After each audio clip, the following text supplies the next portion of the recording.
is my mainly 3D printed ping pong launcher, which uses 2 flywheels to propel the ball.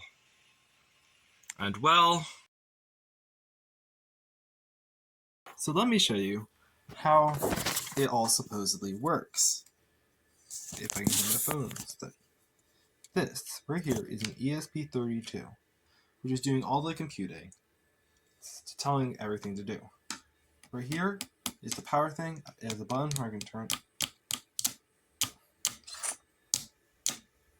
on and off. Over here we have an IR sensor, so we have our remote here. Here's the IR sensor. Each button does something. This is our way that we take the power from the flywheels, combine it with the Arduino power, and the battery power. First I'm going to start with the 4 different 3D printed parts. Here we have the pan and tilt arm. This is the arm that rotates back and forth and holds the platform. The platform holds 2 DC motors, each hold a flywheel, which launches it at me. And then we also have the base. Next, we have an IR receiver, which uses this remote to go up, down, right, left, launch. And in future versions, as this is only part 1, IRLZ44N, which takes power from the board and traverses it through the motors and splits the grounds, because the DC motors only have 2 pins. Now, time to go to assembly. My board is a bit larger just because the ESP32 needs more space in between the pins than a regular Arduino board or a Nano.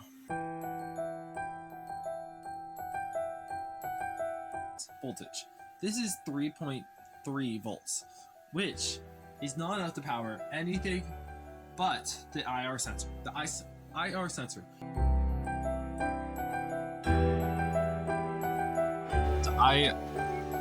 The IRN, whatever it is, the most spec, IRLC44N.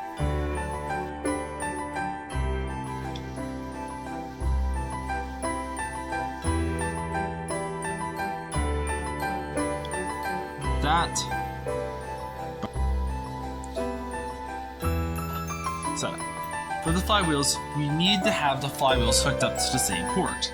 Therefore, we have the positive of this flywheel and the negative of this flywheel. And these are both going to be the power ones. So put them in its own column. The negative of that flywheel. And they both go to the drain of the IR.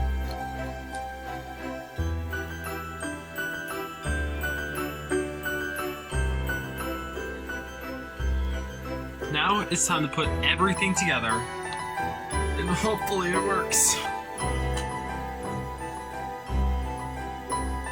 Move this backwards. See? And this comes on too.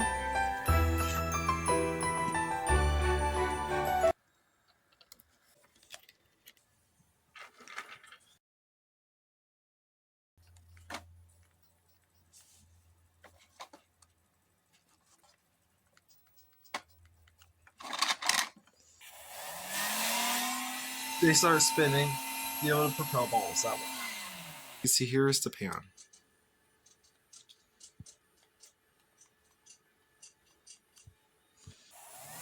And that spins, so